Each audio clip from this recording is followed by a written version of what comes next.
Sir এর ভিতরে আর যে মাছটা আপনার মাপার ইচ্ছা হবে ওইটা আরেকবার মাপা আমি তো দিতে ছোট আছে এই অনেক এই ছোট আছে এডি কম হবে এডি কম হবে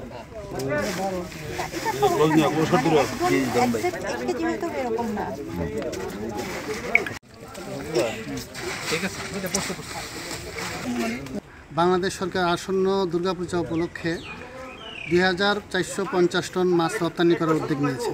তার মধ্যে আজকে প্রথম চালানে আখাউড়া স্থলবন্দর দিয়ে 7300 কেজি মাছ রপ্তানি হচ্ছে।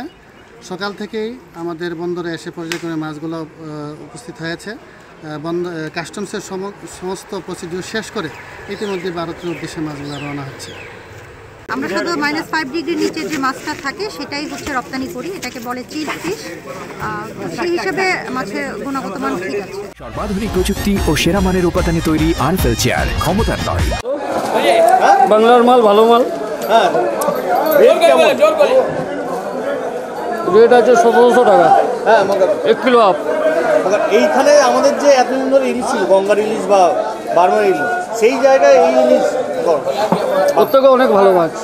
এখানে তো বড় মাছ নেই, লোকালের বড় মাছ নেই, যা আছে বাংলার। তো মাছ কিনতে আজকে প্রথম পদ্মার মাছ ঢুকেছে, বাংলাদেশে মাছ ঢুকেছে। দামটা একটু বেশি আছে, 800, 900, 1200, 1400 টাকা বলছে। 1400 টাকা কিলো বলছে 800 গ্রাম সাইজটা। এই মাছটা 1000-1100 টাকার মধ্যে হলে আমরা বাজারে নিয়ে বিক্রি করতে পারবো 1200 টাকা, 1200 টাকা কেজির উপরে মাছগুলো এখানে মোটামুটি 1200-1300 টাকা হলে ঠিক আছে। এই 1700, 1800, 1600 টাকা উল্টাপাল্টা বলছে, কী করে নিয়ে ব্যবসা করবো? এমনি মাছটা আবার সব থেকে বেশি দাম। ও একটা টেপ লাগিয়ে 2 নম্বরই করছে, কি বলবো আর। এই সেই কাজে এখন 1 কেজি সাইজে মাছ। তাহলে কি পদ্মার ইলিশ নিচ্ছে? পদ্মার ইলিশ এসেছে তো নেওয়ার জন্যই। আমরা তো সবাই কালকে খবর পেয়েছি, আজকে গাড়ি বাড়ি নিয়ে সব চলে এসেছি পদ্মার ইলিশ কেনার জন্য, কিন্তু এসে দেখছি এত দাম, পিছিয়ে যাচ্ছি।